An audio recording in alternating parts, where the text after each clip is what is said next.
ہم تمام تعریف اور ساری خوبیاں روشنی اس وجہ سے جلدی چلی جاتی اللہ رب العلا کے لیے ہیں،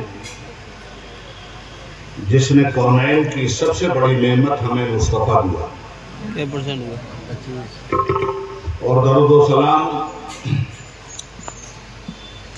مصطفیٰ جان رحمت علیہ تحیت و ثنا پر، جنہوں نے اس دنیا میں تشریف لا کر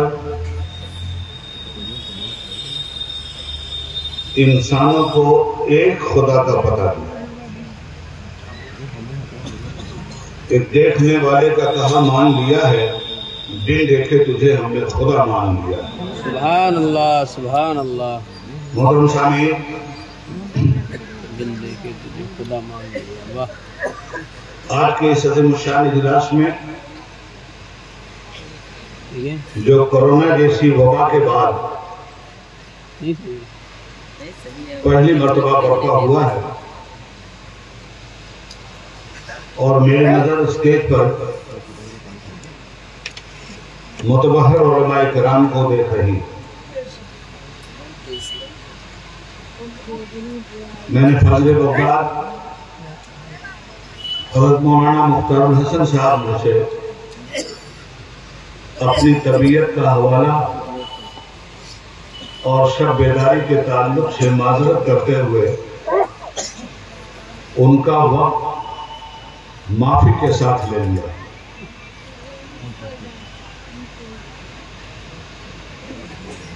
علیہ السلام، مجھے بھی احمد آباد گجرات کے لیے روانہ ہونا ہے، اس لیے فجر کی نماز سے پہلے تھوڑا سا وقت بھی اگر سونے کو مل جائے تو شاید رات کا فرض کفایہ ادا ہو جائے۔ بغیر کسی تمہید کے آپ کی خدمت میں عرض کروں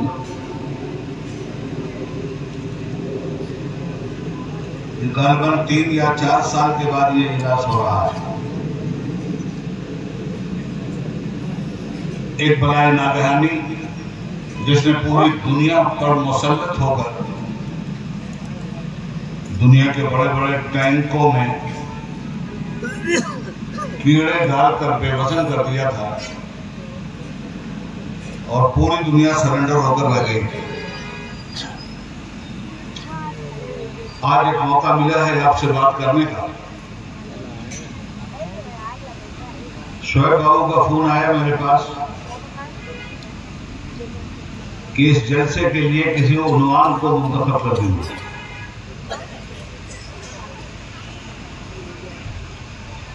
چونکہ ہر سال عنوانات میرے ذمہ ہوتے ہیں، تو میں نے کہا کہ اہل بیت کا ایک پارٹ تو ہم لوگ مکمل کر چکے، اب اہل بیت مصطفیٰ کا دوسرا پارٹ ہم کو مکمل کرنا چاہیے۔ اور اس کانفرنس کا نام امہات المومنین کانفرنس رکھا جانا چاہیے۔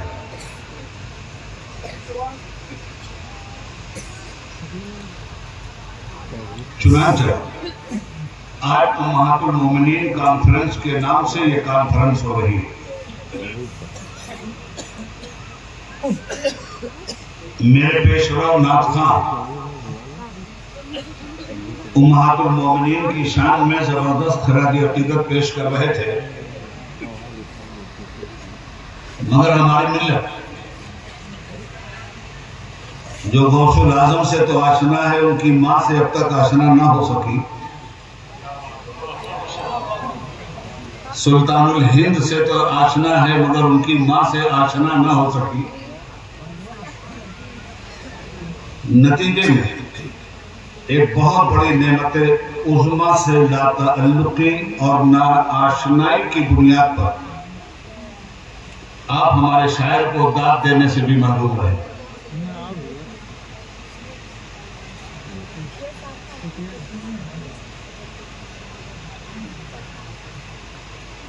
تو امہات المومنین کا مطلب کیا ہے؟ مومنین کی مائیں،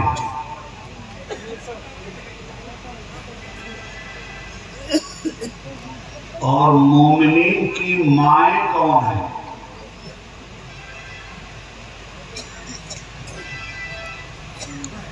جسمانی اعتبار سے تو آپ کو اپنی ماں کا تعارف حاصل ہے، ضرورت ہے کہ روحانی اور ایمانی اعتبار سے بھی اپنی ماں کا تعارف حاصل کیا جائے۔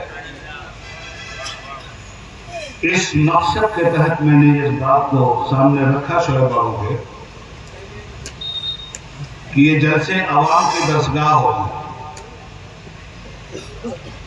مدرسوں میں طلباء کو پڑھایا گیا اور آج دستار بندی کے معاملے میں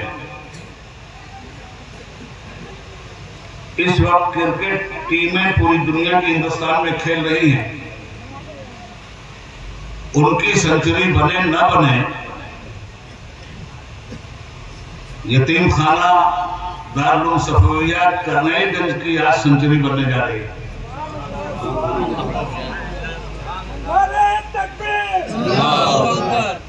100 سے زیادہ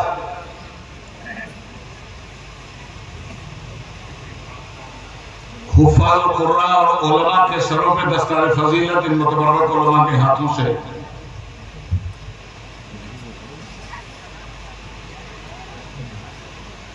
دی جائے گی، اور ہم لوگوں کی گفتگو کے فوراً بعد یہ سلسلہ کنٹینیو صبح تک چلے گا۔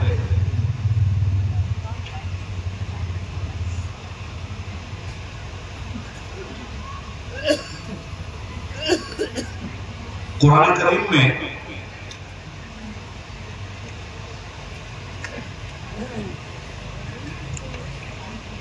نبی اکرم جناب محمد رسول اللہ صلی اللہ علیہ وآلہ وسلم کی ازواج مطہرہ پہ تفصیلی آیتیں آئیں اور ان کے کردار و عمل کی وضاحت کرنے کے بعد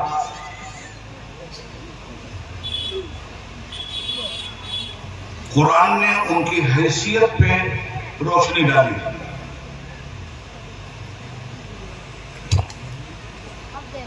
نبی کی بیویوں کی فضیلت کیا ہے اور نبی کی بیویوں کی حیثیت کیا ہے؟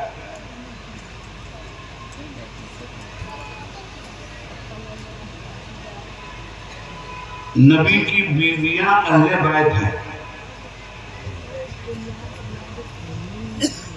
اور انہی کے سلسلے میں یہ آیت بھی اتری ہے، انما یرید اللہ لیذھب عنکم الرجس اہل البیت ویطہرکم تطہیرا۔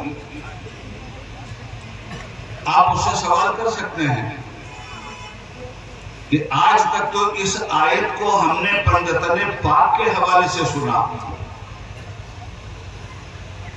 کہ اس آیت کے مصداق حضرت علی ہیں اور حضرت فاطمہ ہیں اور امام حسن اور امام حسین ہیں۔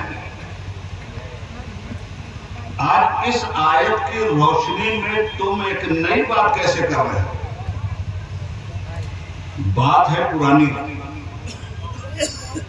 اس طرح یہ بات بیان نہیں کی گئی جس طرح اس بات کو بیان کرنے کا حق تھا، اس لیے آپ کو نہیں لگ رہی ہے۔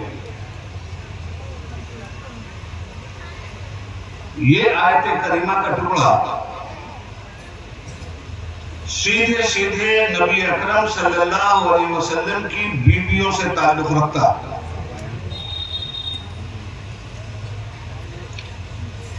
اب جب دنیا کو یہ معلوم ہو گیا کہ یہ اہل بیت ہیں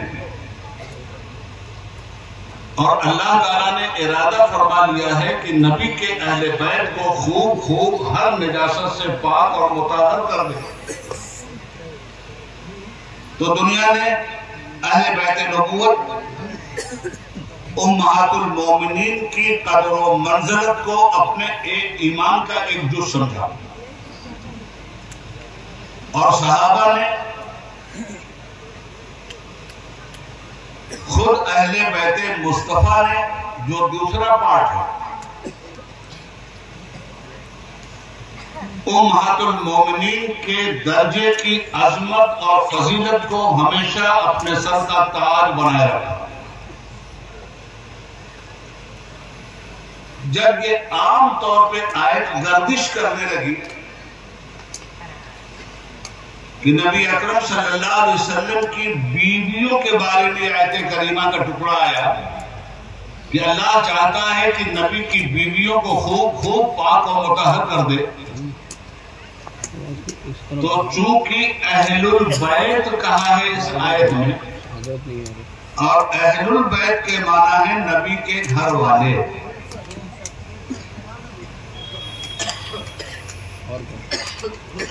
مگر بات صاحب کو آنا چاہیے نا، اگر اس آیت کریمہ کی تفسیر کی نہ آتی بس تو اہل بیت کا وہ حصہ جو آج خارجیوں کے نشانے پہ رہتا ہے، خارجیت کو پنجتن پاک کے معاملے میں اپنے خارش زدہ بدن کو کھجلانے کا زیادہ موقع مل جاتا ہے۔ اس لیے سرور کونین صلی اللہ علیہ وآلہ وسلم نے خود اس آیت کریمہ کی تفسیر دوسرے حوالے سے کر دی۔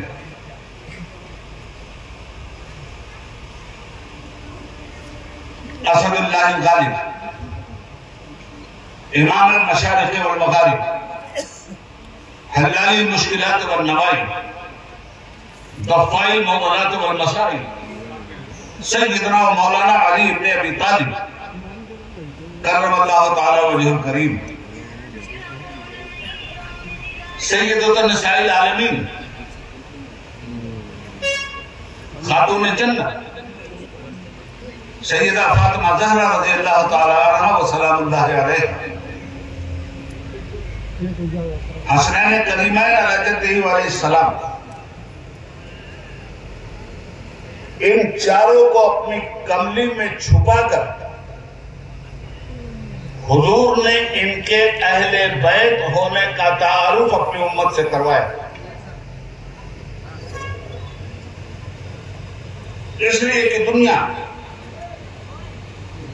خاندان مصطفیٰ سے آنے والے دور کی تاریخ اس بات کی شہادت دے رہی ہے کہ اور بھی زیادہ عناد، اور بھی زیادہ بغض، اور بھی زیادہ حسد کا شکار ہوتی، اس بغض و عناد کے دریا پر بند باندھا ہے مصطفیٰ نے اپنی کملی میں اپنے نواسوں اور اپنے داماد اور بیٹی کو لے کر، یہ فرماتے ہوئے اللہم ہاؤلاء اہل بیت، اے میرے رب یہ ہے میرے اہل بیت۔ اور حضرت ام سلمہ ام المومنین ان کے گھر کے اندر کا یہ واقعہ ہے، اور وہ کہتے ہیں یا رسول اللہ میں بھی آ جاؤں کملے میں؟ تو سرکار فرماتے ہیں ام سلمہ تم خیر پہ ہو، ام سلمہ تمہارے بارے میں کسے شک ہو سکتا ہے؟ شک تو میرے ان شہزادوں پہ اس دنیا میں کچھ بدبخت لوگ ہوں گے جو کریں گے، اس لیے میں ان کی بدبختی پہ اپنی حقانیت کا تھپڑ اپنی ان بچوں کو اپنی گود میں لے کر اہل بیت قرار دے کر کے مار رہا ہوں، تاکہ کوئی زبان ان کے بارے میں نہ کھول سکے کہ اس آیت کی مصداق تو صرف امہات المومنین ہیں۔ یہ امام حسن کی در سے آ گئے، امام حسین کی در سے آ گئے، سیدہ فاطمہ کی در سے آ گئی، حضرت علی کی در سے آ گئے۔ اس پہ قدغن خود مصطفیٰ نے لگائی، اور پھر اتنے ہی پہ حضور نے بس نہیں کیا، مزید ان کے اہل بیت ہونے کی عظمت کو رسول پاک اس طرح اجاگر کرتے رہے کہ جب سے کملی میں لے کے انہیں اہل بیت قرار دیا، اس کے بعد ایک ہی دروازہ تھا جو مسجد نبوی میں کھلتا تھا، وہ سیدہ فاطمہ کا دروازہ تھا، اور سیدہ فاطمہ کا دروازہ اس جنت میں کیوں نہ کھلتا ہے؟ اس لیے کہ جنت کی مالکین تو وہی ہے۔ کیا بات ہے، سبحان اللہ۔ سرکار ہر صبح کی نماز کے بعد پابندی سے 9 مہینے تک سیدہ کے دروازے پہ کھڑے ہوتے تھے، اور نماز کے بعد پہلا کام یہ کرتے تھے کہ سیدہ کے دروازے پہ کھڑے ہو کے فرماتے تھے السلام علیکم یا اہل البیت۔ سبحان اللہ۔ اس قدر مضبوط کر دیا حضور نے اس عقیدے کو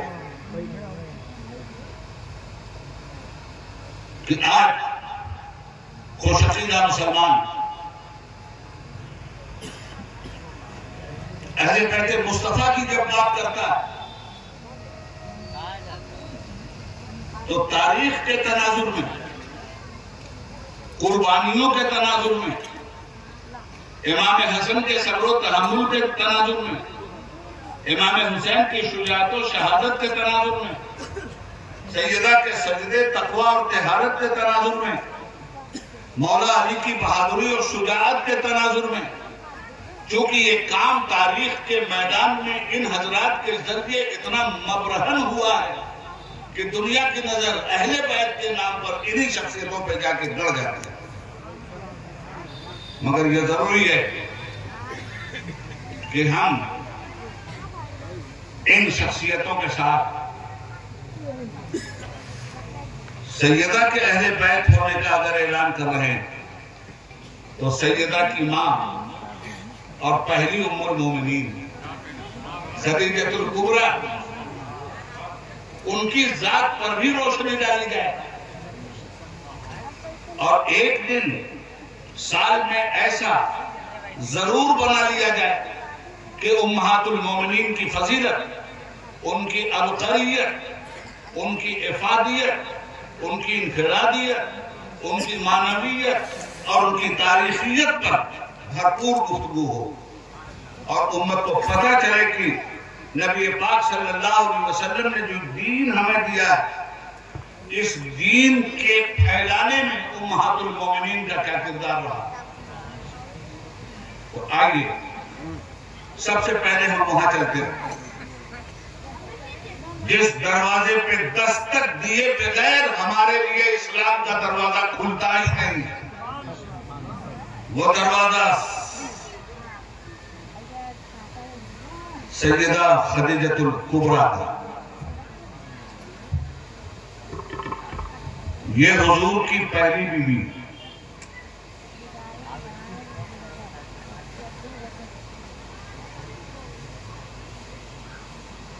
پچیس سال کی عمر ہے مصطفیٰ کی، اور 40 سال کی عمر ہے ام المومنین خدیجہ الکبریٰ۔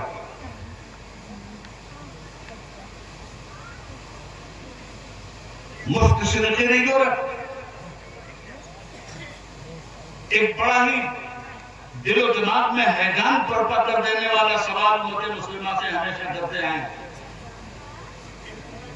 کہ یہ تمہارے نبی کو اتنی بیویوں کی ضرورت کیوں تھی؟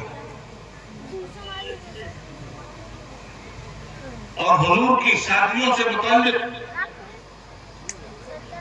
ان کے بغض و عناد کی کتابیں ان کی لائبریریوں کی زینت بنی ہوئی، اتنی بیویوں کی ضرورت کیوں تھی؟ تو سب سے پہلی بات یہ ذہن میں رکھیے کہ لَقَدْ كَانَ لَكُمْ فِي رَسُولِ اللَّهِ أُسْوَةٌ حَسَنَةٌ۔ اے مسلمانوں، تمہارے نبی کا عمل تمہارے لیے بہترین نمونہ ہے۔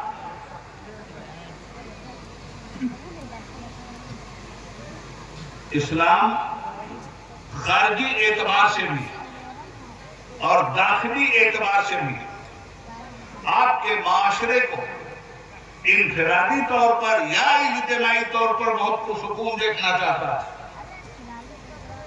اور اس سکون کے لیے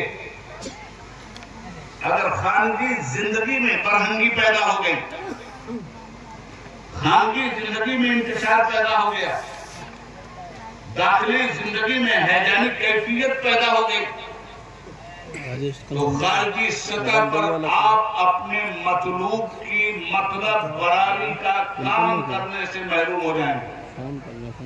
بات ذرا بڑی اونچی ہے اور اچھی طرح سے سمجھنے کی کوشش کیجیے گا۔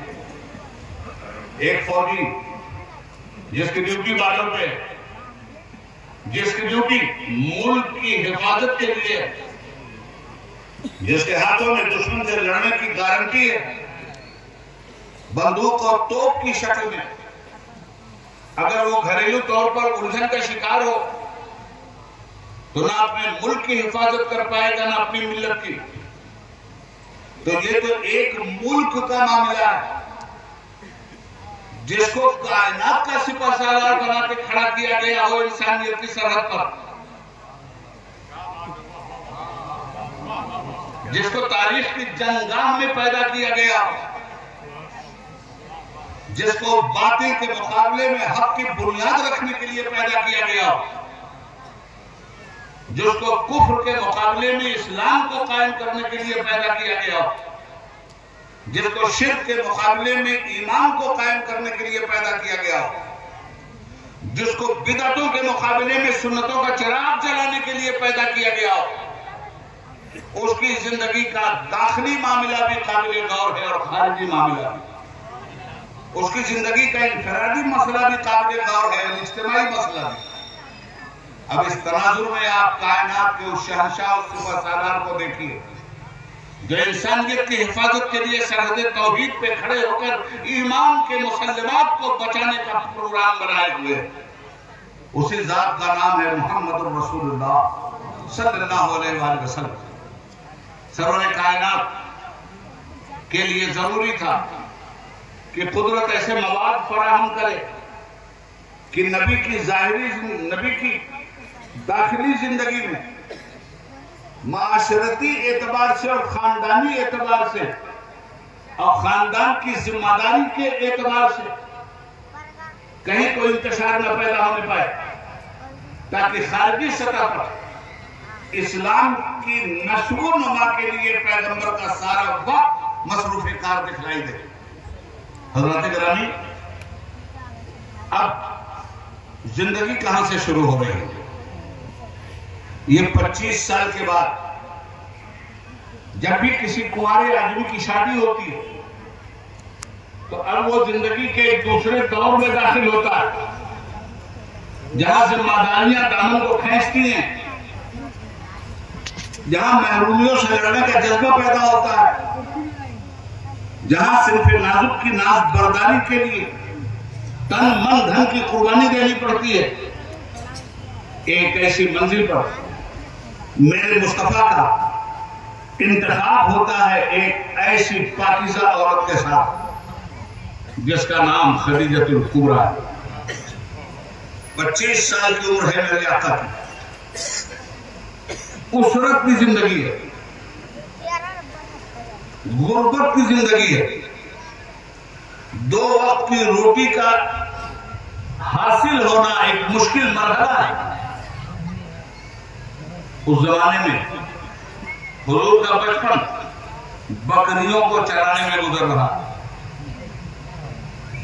حضور کی جوانی کسب معاش کے دگ و دو میں صرف ہو رہی ہے. چچا خواجہ ابو طالب ہیں. اسرت اور فاقہ بستی کی زندگی ہے، کثیر العیال ہیں. مصطفیٰ کی کفالت مزید ان کے سر پہ آئی ہے. اپنے بچوں سے زیادہ محبت کرتے ہیں. سرکار دو عالم صلی اللہ علیہ وسلم کو فکر دامنگیر ہوئی کہ مجھے اپنے چچا کی غربت کو دور کرنے کے لیے ان کی معاونت کا ہاتھ بڑھانا چاہیے. حضور کی رغبت تجارت کی طرف ہوئی. سنو یہ تمہارے نبی کی کہانی ہے اور حضور کی صادق الوعد الامین ہونے کی حیثیت کو مکہ نے خود متعارف کروایا. 25 سال کی زندگی میں کیریکٹر اتنا شاندار کہ مکہ والے ادب و احترام کے ساتھ نام نہ لے کر ان کے القاب و اوصاف کے نام سے یاد کرتے تھے. جب آدمی اپنے کسی فن میں تعاق ہو جاتا تو لوگ احتراماً اس کا نام نہیں لیتے. اپنے فن کے صفاتی نام سے جس طرح اس نے ایک لوگوں کے اندر یقین کی شمع جلائی ہے لوگ اسی صفاتی نام سے یاد کرتے ہیں. آج کوئی مولانا عبدالعزیز کہہ کے حافظ ملت کو نہیں پکارتا، حافظ ملت کہہ کے پکارتا. کیوں؟ اس لیے کہ ملت کی حفاظت کے لیے حافظ ملت نے وہ نمایاں کام کیا کہ اپنی ذات کو خود فراموشی کا پیکر بنا دیا، تو اپنے کو تو خود فراموش انہوں نے کر لیا، مگر قوم اتنی نمک حرام نہیں تھی کہ حافظ ملت کو فراموش کرتی۔ آج بھی یہ قوم حافظ ملت کا ادباً احترام نام نہیں لیتی، ان کے لقب حافظ ملت سے ان کو یاد کرتی۔ ایسے مفتیان، ایسے ہی اعلیٰ حضرت، ایسے ہی بڑی شخصیات، نام نہ لیتی اور شخصیت سامنے آ جائے، یہ اوصاف میں ڈھل جانے کا وہ کمال ہے۔